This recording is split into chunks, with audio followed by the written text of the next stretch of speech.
Alright, magandang araw sa inyo guys. So, kaya i-share ko lang po itong ating product na namili dito sa TikTok. So, ito po siya, electric shaver 8806. Ito po yung kanyang model at ito po yung kanyang product name, model. Tingnan natin kung ano ba ang laman itong ating product. So, ayan. So, meron po siya dito manual. At ito po yung kanyang pinaka-unit. Wow. Sana all. So, ito po siya, no? Ayan. Pero ang charging port po niya ay Type-C na. So, napakaganda. At ito po yung mga kasama niya. So, ito po siya. Ito pa yung isa. So, bali 3-in-1 shaver na po ito. So, ito ginagamit ito sa ilong. At ito po yung kanyang charging cable na Type-C. At yung panglinis. So, bali wala itong kasamang oil, ano? So, ngayon ay testingin natin kung gumagana ba. So, ito yung kanyang switch, ano? Try natin. So, ayan. So, bali ito na siya guys, ano? So, ito po yung itsura niya. So, gagawin natin, ay test muna natin dito sa ating sa ilong yung gagamitin muna natin. So, tatanggal muna natin. So, ganito po yung pagtanggal niya. Iangat mo lang siya, ayan.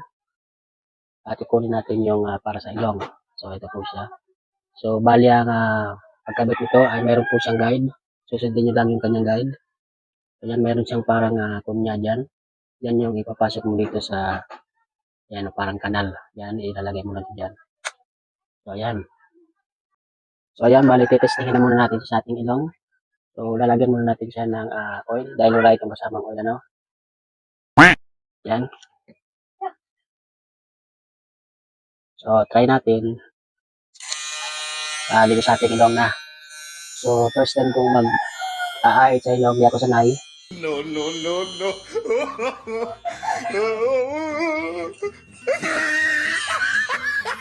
Ayan. No, no, no, no.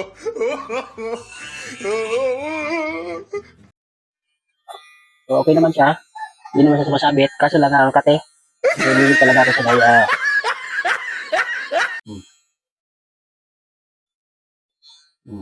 Wala na, oh. So, ayan siya, oh. So, next naman tayo. Tanggalin muna natin. So, ito naman yung ating itatry. Try natin ito sa ating lote kung kaya niya. So, ayan. So, bago natin gamitin, lagyan muna natin ng oil ulit. So, bubuksan lang natin dito. Meron siyang bukasan dyan, oh. Pinutin mo lang, ayan, oh. Aba, matindi! Dito tayo maglalagay ng oil. Sana all. Saan sa mga gilid-gilid dyan. Para hindi siya pumurol. At ibabalik lang natin. So, ganun din yung ating pagbabalik. Meron yung guide. Pasok mo lang dyan, ano? So, ito yung ating balbas. Tingnan natin kung kaya ba niya. Ayan siya.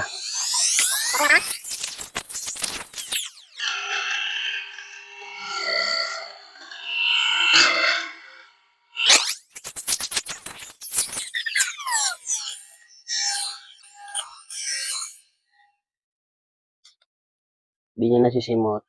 Siguro gamitan muna natin nung kasi mahaba yung build. Yung balbas ko dito eh. So, gagamitan muna natin ito. Ito muna yung gagamitin natin. Ayan. Lagyan din natin ng oil.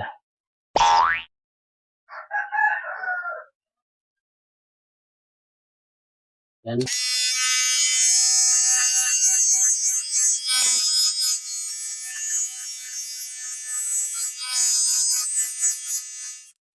So, ito natanggal niya. Ano? Wala na. Siguro pang simot lang talaga ito. Ang finish. So, ulit tayo sa ating bigote.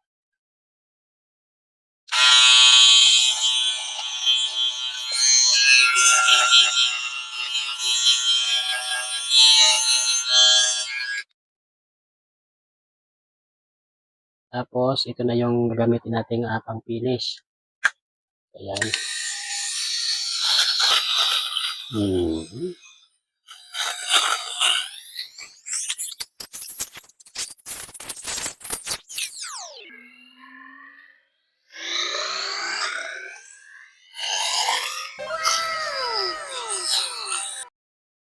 Alright. So, nasimot niya guys. So, ganun pala ginagamit ito, ano? Ayan. Wala na. So, ngayon guys, ang huli nating i-test ay kung kaya nga ba nitong kalbuhin ako, ano? So, i-test natin kung makakalbo ba ako. So, ayan. Bali kanina ay tinest ko siya dito sa aking buhok, ano? So, bali hindi niya kaya. So, hindi niya po kaya. Hindi kaya nitong ating razor. So, ang kaya lang niya ay pang bigote at balbas.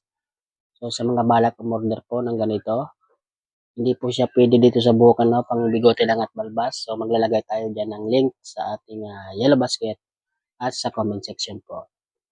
So, hanggang dito na lang po muna tayo guys. Maraming salamat sa inyong panonood.